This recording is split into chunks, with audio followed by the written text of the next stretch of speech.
about yoga today, specifically yoga and chronic pain and a few prevalent myths.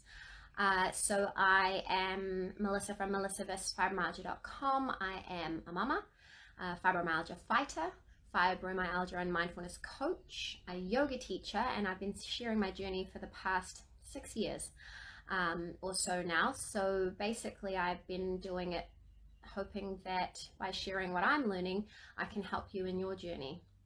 And so now we get to talk yoga, which is something that's really helped me in my journey. So please say hi, hit like to let me know that you can hear me.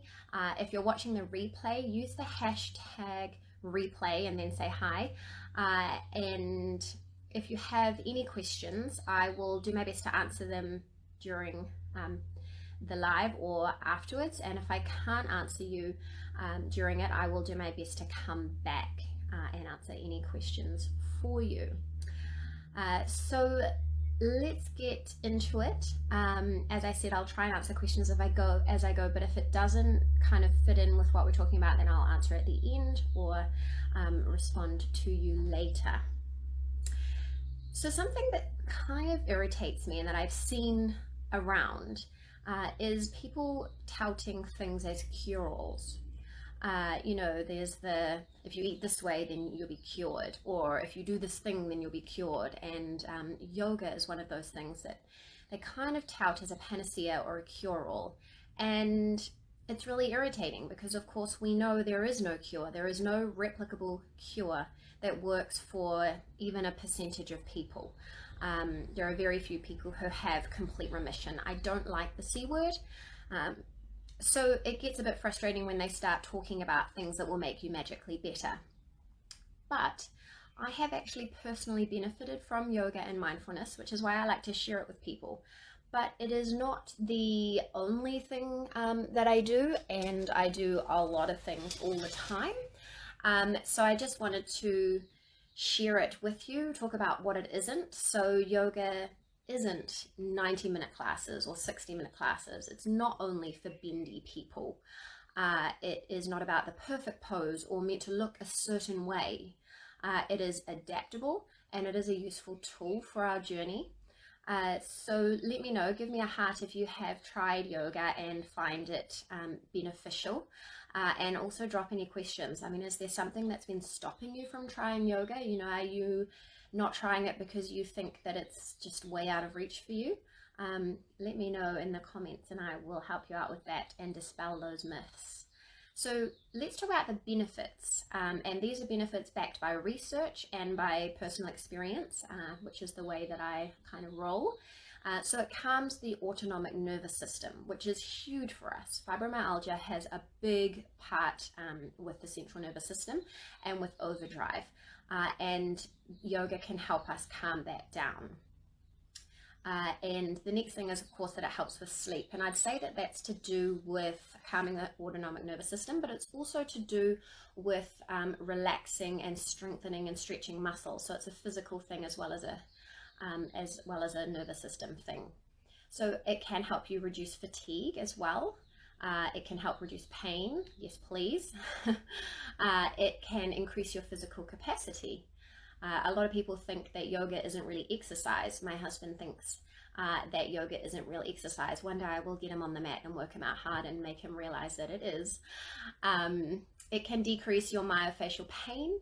It can reduce anxiety. It can increase relaxation. And it can give you mindfulness of movement, which I think is really important for us, and it's an understated benefit. And it's also awareness of proper alignment. So when you're working with a yoga teacher, it's not about looking for the perfect pose, it's looking for proper alignment. So the pose can actually look a lot of ways as long as it's in a safe alignment. So these are some pretty great benefits with some pretty limited side effects. And it's kind of one of those things that makes me go, yes, please, for sure. Knowing the amount of benefits versus the amount of potential side effects. So how can someone with chronic pain and fatigue use yoga? So I can share how I use it first. So basically I meditate every single day.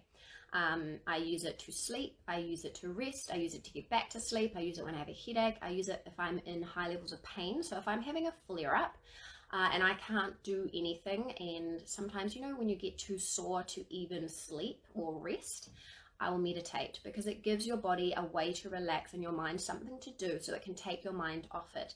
And so all of those things together really help. And as someone who cannot nap and who doesn't sleep that well, it is amazing to be able to have the deep rest. I also do individual poses at random times of the day. So I'll do cat and cow pose while the baby's playing on the floor if I need to release my back. I'm constantly stretching different parts of my body. And then you do the more formal work, you know, so like a mindful sequence for 15 or 20 minutes on your mat. So that definitely has a place, but again, it's not 60 to 90-minute classes. And I also do a bedtime yoga routine that I make up. I share it in the foundational course, which I can tell you about later, but I do that pretty much every night before bed to stretch and relax my muscles and get my body to wind down for bedtime. I don't do all of those things every day, obviously, but that's just like a sampling of how you can use yoga to really help. And of course, breathing, appropriate and proper breathing is an underestimated tool for us for managing chronic pain. So again, let's talk about the fact that I have never done a 60 or 90-minute class. I do not have the time or energy to get childcare, drive to a studio, do a class, and then go home again. That's just not what happens. Hey Mimi, I'm so glad you're here. I don't do the peak of many poses. So those really bendy poses you see, I don't even try them. And I don't always do yoga on my mat. Like I said before, it's part of my life. So I'll do a couple of poses next to the baby, or I'll do some poses before bed. It's not so formal as people think. And I actually even practiced while I was pregnant with severe pelvis issues. Obviously it was very reduced, but it was still even adaptable then. And I've practiced it at my worst and I've practiced it at my best, and it's helped me all of the times, which is why I'm so excited to share it. So you can do yoga in bed. Seriously, you can do it in bed, you can do it in a chair, you can do it on the floor, you can do it standing, you can do a mix of all of those things. You can do it for 2 minutes or 10 minutes, 15 minutes or more. So that's the one thing I think that I would love for you to take away about yoga, is that you don't have to do it like we think, you know, like on Instagram with those perfect poses, that they're doing it in a class for 90 minutes and that they look all bendy and stuff. It's just not that. So how can you experience yoga then? How can you give it a go and start seeing if it's helpful for you? I have a free challenge, 5 minutes a day for 5 days. So if you sign up right now or in the next little while, I'm going to have a draw. So for the first 20 people who sign up from now, I'll put you in the draw to win a bonus prize, which is a free audio copy of your own relaxation meditation. So you don't need any Wi-Fi, you'll be able to listen to it on whatever device you put it on. That will just be like an extra bonus so that you can see how awesome meditation is. So you can pause this video and go and register now using the link above to grab your spot and type that you're in, or just go after the live. It will run from the 1st to the 5th of December. And it will be 5 minutes a day for 5 days. So basically, I just want to share with you a simple tool every day that you can fit into your life, and then take those tools and use them as we go into the holiday season, where we get busy and we get exhausted. See how those tools help you. I would love to know if they do help you. So do come back and let me know if they are helpful for you. Let me know which of the 5 is your favorite. Just really tell me. I'm so curious to see how they help you. But if you just want to dip your toe in right now and grab those tools, then sign up for the challenge, and you can learn those 5 foundational poses, which you can practice regularly, anywhere, anytime. Do them on the floor next to the baby, do it on your bed, the ones that are appropriate for your bed. Please don't start doing down dog on your bed, that will be awkward. But just see how it goes and how it fits in